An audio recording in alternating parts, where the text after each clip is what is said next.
7 demands।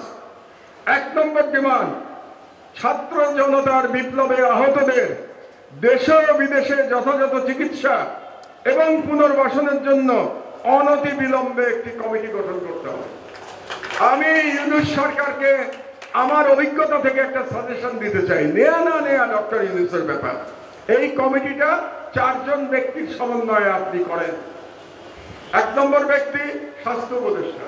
কেন? কারণ যারা আহত তারা সবাই কোনো না কোনো হসপিটালে তারা চিকিৎসাধীন আছে, কাজেই স্বাস্থ্য উপদেষ্টার পক্ষে তাদের তালিকা পাওয়া খুব সহজ এবং কার কি সমস্যা এটা জানা সহজ, সুতরাং স্বাস্থ্য উপদেষ্টা।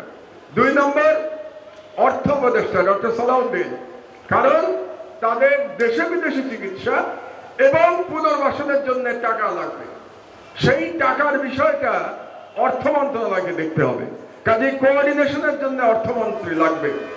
তো স্বাস্থ্য উপদেষ্টা, অর্থ উপদেষ্টা। 3 নম্বর শুনলে আপনারা একটু চমকে উঠবেন, শিল্প এবং গণপূর্ত উপদেষ্টা। তো আপনারা ভাববেন এর সাথে সম্পর্ক কি? মন্ত্রণালয়ের সাথে সম্পর্ক নাই, ব্যক্তির সাথে সম্পর্ক আছে, কারণ ব্যক্তিটি হচ্ছেন আদিলুর রহমান খান। আদিলুর রহমান খান কে?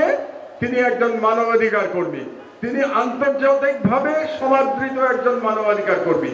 আর এই যে চিকিৎসা এবং তাদের পুনর্বাসন, এটা মানবাধিকারের ব্যাপার, কাজে আদিলুর রহমান খানকে এই কমিটিতে লাগবে। 3 জন। আর 4 নম্বরকে, 3 জন তো বয়স্ক গেল, একজন তরুণ লাগবে না? আমাদের এই যারা লড়াই করেছে, যারা ভ্যানগার্ড ছিল বিপ্লবের, তাদের লাগবে না? সেটা হচ্ছে মাহফুজকে লাগবে। মাহফুজ হচ্ছে ডক্টর ইউনূসের রাজনৈতিক সচিব আর উপদেষ্টা, যাই হোক সহকারী। কেন মাহফুজকে লাগবে? কারণ মাহফুজ ইজ দ্য চোখ এবং কান ডক্টর ইউনূসের, এবং সে রিপ্রেজেন্ট করে ইয়াং জেনারেশনকে, কাজে মাহফুজকে এই কমিটিতে লাগবে। আমি ডক্টর ইউনূসকে সাজেশন দিলাম, গ্রহণ করা না করা তার ব্যাপার।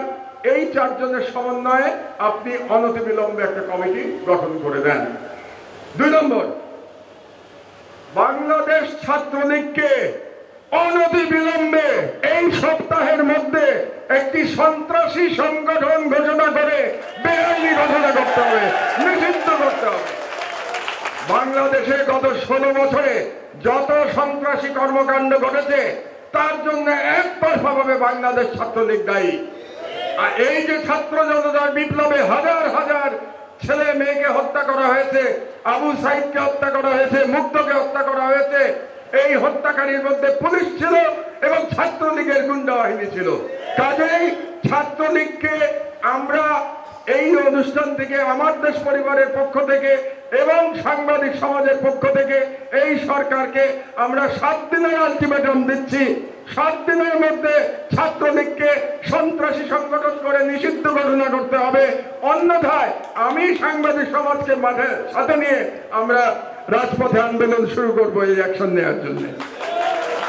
3 নম্বর, যমুনা সেতুকে শহীদ আবু সাইদ সেতু নামকরণ করতে হবে, যাতে করে যুগের পর যুগ, শতাব্দীর পর শতাব্দী মানুষ যখন যমুনা ব্রিজ দিয়ে পার হবে তারা শহীদ আবু সাইদকে দেখতে পাবে। আর আবু সাইদের সেই প্রসারিত হাতে তার সেই শাহাদাত গ্রহণ বাংলাদেশের তরুণ সমাজকে শত শত বছর ধরে অনুপ্রাণিত করবে। এই জন্য যমুনা ব্রিজকে অনতিবিলম্বে শহীদ আবু সাইদ সেতু ঘোষণা করতে হবে। 4 নম্বর, 2009 সালের পর থেকে ভারতের সাথে যে সকল চুক্তি সম্পাদন করা হয়েছে সেগুলোর প্রতিটি ধারা উপধারা জনসম্মুখে প্রকাশ করতে হবে, ট্রান্সপারেন্সি দেখাতে হবে, জনগণকে জানতে হবে ভারতের সাথে কি কি চুক্তি হয়েছে আমার। 1, 2, এটার সেকেন্ড পার্ট হচ্ছে এগুলো পুনর্বিবেচনার জন্য একটা কমিটি গঠন করতে হবে, যেখানে দেশপ্রেমিকরা থাকবে, যেখানে ডক্টর ইফতেখারুজ্জামান এবং ডক্টর দেবপ্রিয়র মতো কোনো ব্যক্তি, ফ্যাসিবাদের কোনো দোসর এবং ভারতীয় হেজেমনির এই দেশীয় কোনো দালাল থাকতে পারবে না। 5 নম্বর দাবি, বঙ্গবন্ধু এভিনিউকে আমাদের পাশে শহীদ আবরার এভিনিউ নামকরণ করতে হবে। কারণ আপনাদের বুঝতে হবে এই ছাত্র জনতার বিপ্লব শুরু হয়েছে শহীদ আবরারের শাহাদাতের মধ্যে দিয়ে। এই ছাত্র জনতা ইন্ডিয়ান হেজেমনি বিরোধী বিপ্লব শুরু হয়েছে। এই বিপ্লবের জন্য তার নাম বঙ্গবন্ধু এভিনিউ থাকতে পারবে না এখানে, এটা শহীদ আবরার এভিনিউ করতে হবে। আর শেখ মুজিবুর রহমানকে মনে রাখতে হবে আপনাদেরকে, আপনারা যারা শেখ মুজিবুর রহমান সম্পর্কে এক ধরনের সফটনেস আপনাদের মধ্যে আছে, আপনাদের মনে রাখতে হবে শেখ মুজিবুর রহমান স্বাধীন বাংলাদেশের প্রথম স্বৈরাচারী নেতা, এবং শেখ মুজিবুর রহমান ফ্যাসিস্ট শেখ হাসিনা ফ্যাসিবাদের আইকন। একটা ফ্যাসিবাদ উত্তর বাংলাদেশে কোন ফ্যাসিবাদের আইকনের নামে কোন স্থাপনা থাকতে পারবে না।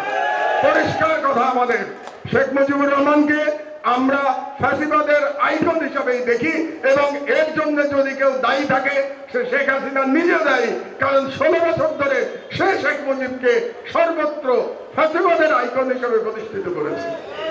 6 নম্বর দাবি, ওয়ার্ল্ড হেলথ অর্গানাইজেশন থেকে ফ্যাসিস্ট হাসিনার কন্যা সাইমা ওয়াজেদ পুতুলের নমিনেশন অনতিবিলম্বে প্রত্যাহার করতে হবে।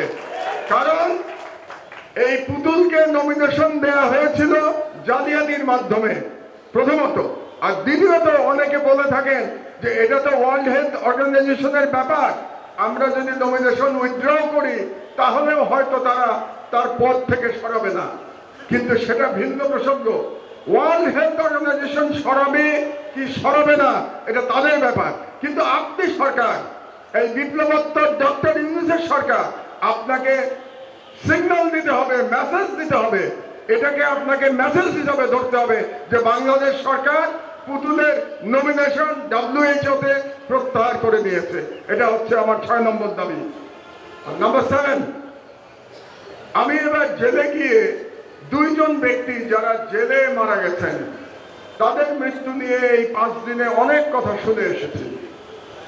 বিগত ফ্যাসিবাদী সরকারের আমলে তারা মৃত্যুবরণ করেছেন, কিন্তু আমাকে জেল থেকে যেটা বলা হয়েছে 2 জনকেই হত্যা করা হয়েছে। এটা জেলের 90% কয়েদিদের ধারণা, যে আমি নাম বলছি আপনাদেরকে একটু পরে, যে 2 জনকেই ফ্যাসিবাদী সরকার হত্যা করেছে। তার মধ্যে একজন আমার বন্ধু, আমার ক্লাস ফ্রেন্ড, বুয়েটের ছেলেরা আজকে এখানে আছে, তোমরা জেনে রাখো, যার কথা বলছি সে বুয়েটের ছাত্র, বুয়েটে আমার ক্লাস ফ্রেন্ড ছিল, তার নাম lieutenant general major brigadier general রহিম।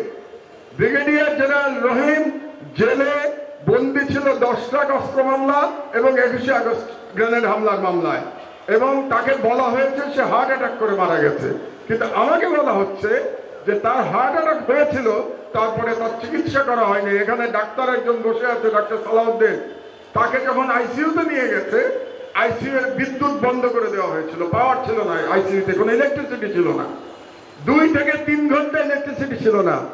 ওইখানে ওই অবস্থায় ব্রিগেডিয়ার জেনারেল রহিম মারা গেছে, রীতিমতো ছটফট করতে করতে মারা গেছে। এটা আমাকে একজন কয়েদি বলেছে, সত্য মিথ্যা আমি জানি না, আমি শুধু বললাম এই একজন। আর দ্বিতীয় ব্যক্তি বিএনপির নেতা নাসিরউদ্দিন পিন্টু। নাসিরউদ্দিন পিন্টুকেও বলা হয়ে থাকে রাজশাহী জেলে তাকে হত্যা করা হয়েছিল।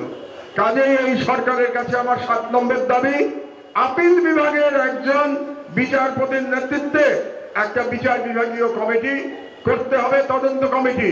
সেই কমিটির দায়িত্ব হবে সমস্ত কাগজপত্র পর্যালোচনা করে ব্রিগেডিয়ার জেনারেল আমার বন্ধু ব্রিগেডিয়ার জেনারেল রহিম এবং আমার ছোট ভাই নাসিরউদ্দিন পিন্টু তাদের মৃত্যুর তদন্ত করা।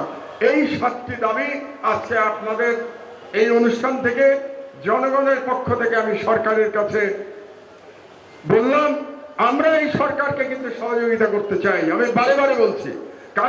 কারণটাও বলেছি, শহীদদের রক্তের উপর দিয়ে এই সরকার প্রতিষ্ঠিত হয়েছে। কাজে সরকারেরও এমন কিছু করা উচিত না যাতে করে কোনো কারণে আমাদের আস্থায় ফাটল ধরে।